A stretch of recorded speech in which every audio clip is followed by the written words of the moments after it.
नीतीश कुमार के एनडीए में लौटने के लग रहे हैं कयास। विपक्षी खेमों में उनके लिए नहीं दिख रहा है कोई स्कोप। आरजेडी के दबाव से अजीज हो गए हैं नीतीश। पीएम मोदी से बढ़ी नजदीकियां तो विपक्षी खेमे में मची है खलबली। दरअसल बिहार के सीएम नीतीश कुमार के बारे में हर वक्त यह आशंका बनी रहती है कि वो कब किसके साथ चले जाएंगे। अभी नीतीश कुमार तेजस्वी यादव के साथ मिलकर महागठबंधन की सरकार चला रहे हैं। नीतीश की पाला बदलने की राजनीति साल 2015 से जारी है।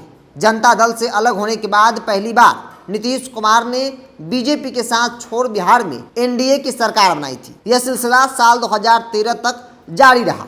बीजेपी ने जब गुजरात के तत्कालीन सीएम नरेंद्र मोदी को पीएम बनाने का फैसला किया तो नीतीश कुमार ने भाजपा का साथ छोड़ दिया था।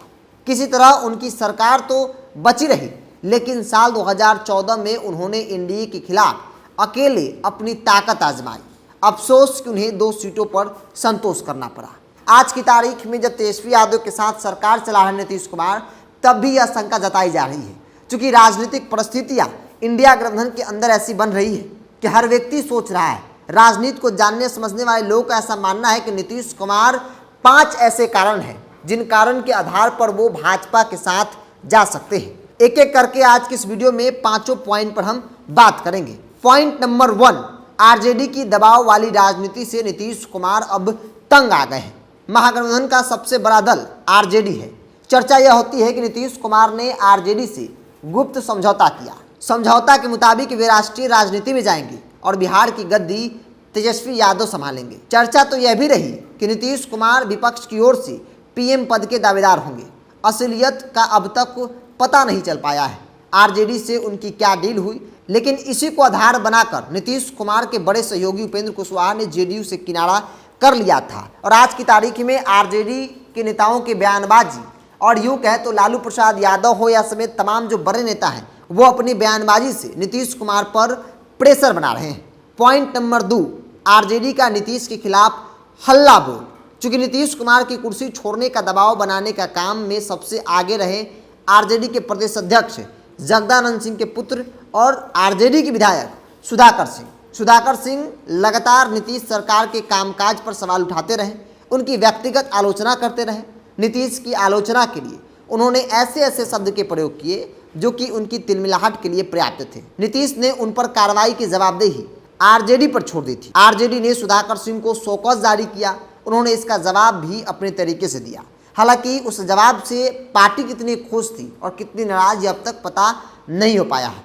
मंत्रिमंडल से सुधाकर सिंह आउट हो गए, इस्तीफा दे दिया, लेकिन जिस तरीके से नीतीश कुमार के कामकाज और नीतीश कुमार पर टिप्पणी वो करते रहे, ऐसे में एक बड़ा सवाल था। और न सिर्फ सुधाकर सिंह बल्कि आरजेडी में एक बड़ा तबका है जो नीतीश कुमार के खिलाफ बयानबाजी आज भी करते रहे। पॉइंट नंबर 3, संयोजक की संभावनाएं इंडिया गठबंधन में खत्म हो चुकी है। क्योंकि नीतीश कुमार को भी ऐसा लगता था कि जिस प्रकार से वो विपक्षी पार्टियों को गोलबंद कर रहे हैं, ऐसे में विपक्षी पार्टियां उन्हें गठबंधन के अंदर राष्ट्रीय स्तर का एक बड़ा पद देगी या फिर विपक्ष की तरफ से प्रधानमंत्री का उम्मीदवार बना सकती है। लेकिन एक के बाद एक 3 बैठक हो गई। अब तक नीतीश कुमार के नाम पर कोई चर्चा भी नहीं हुई है और इसमें बड़ी भूमिका लालू प्रसाद यादव, ममता बनर्जी और कांग्रेस का भी है। ये तीनों नेता नहीं चाहते हैं कि किसी भी प्रकार से नीतीश कुमार का कद जो है वो बड़ा किया जाए। अगर कद बड़ा और होता है तो फिर इन तीनों लोगों को भी नुकसान जो है वो आने वाले दिनों में हो सकता है। और यही बड़ी वजह है जो नीतीश कुमार को भी ऐसा लगने लगा है कि संयोजक जो है वो नहीं बनाया जा सकता है। तो ये भी एक कारण है नीतीश कुमार के पाला बदलने का। चौथी बात, जो सबसे बड़ी बात है कि सीबीआई के एक्शन से नीतीश के लिए अवसर जो है वो मिल सकता है। याद कीजिए साल 2017 जब घोटाले में तेजस्वी यादव का नाम आया था और नीतीश कुमार ने कहा था कि तेजस्वी आप जवाब दीजिए कि जो आप पर आरोप लगाए गए हैं सीबीआई द्वारा, उस पर आपका क्या कहना है। तेजस्वी यादव ने जवाब नहीं दिया, जिसके बाद नीतीश कुमार ने तेजस्वी का साथ छोड़ दिया और महागठबंधन की सरकार गिर गई। और फिर जो भाजपा के साथ नीतीश कुमार जाकर सरकार बना लेते हैं। अंतिम जो सबसे बड़ी बात के तौर पर देखी जा रही है कि अगर नीतीश कुमार को इन सब चीज़ों से अगर ऐसा लगेगा कि अब ऊब गए हैं, तो नीतीश को सबसे अधिक लाभ की उम्मीद जो है वो एनडीए में वापसी के साथ जो है वो हो सकती है। सबसे अंतिम बात कि नीतीश को अधिक लाभ की उम्मीद है। भाजपा के लिए नीतीश की नज़दीकी भी इस दौर में बढ़ी। नीतीश कुमार विपक्ष की परवाह किए बगैर G20 के समिट के मौके पर राष्ट्रपति द्वारा आयोजित भोज में शामिल थे। नरेंद्र मोदी से अनबन के बावजूद उनके साथ हंसते बतियाते और अमेरिका के राष्ट्रपति जो बाइडेन से मुलाकात करते दिखे।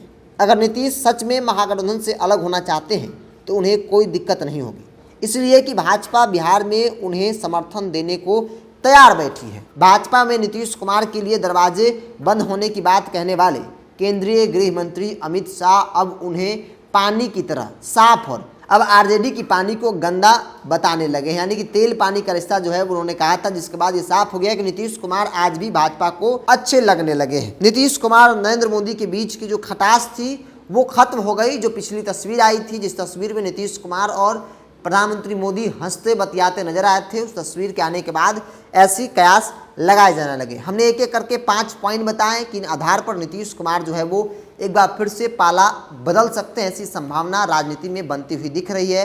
क्योंकि जिस सोच के साथ नीतीश कुमार इंडिया गठबंधन का हिस्सा बने थे और विपक्ष को गोलबंद कर रहे थे, वो सोच उनके अनुसार जो है वो सकारात्मक अब नहीं दिख रही है। क्योंकि जो नीतीश कुमार चाहते हैं उस पर न तो कांग्रेस तैयार है और न ही लालू प्रसाद यादव और ममता बनर्जी। इन लोगों की चाह है कि किसी भी प्रकार से नीतीश कुमार के साथ एक धोखा किया जाए, इनको अंधेरा में रखा जाए और आने वाले दिनों में इनके साथ एक बड़ा खेल कर इनको राजनीतिक तौर पे खत्म कर दिया जाए। लेकिन नीतीश कुमार भी इन तमाम बातों को समझते हैं और इसलिए हर एक संभावना पर ये लगातार बातचीत भी कर रहे हैं और इसी आधार पर कयास भी लगाए जा रहे हैं। बहरहाल आपकी क्या राय है इस विषय पर, आप अपनी राय को कमेंट्स बॉक्स में रखिए। अगर आप अपने चैनल को यूट्यूब पर देख रहे हैं तो सब्सक्राइब कर लीजिए, फेसबुक पर देख रहे हैं तो पेज को लाइक और फॉलो कर लीजिए।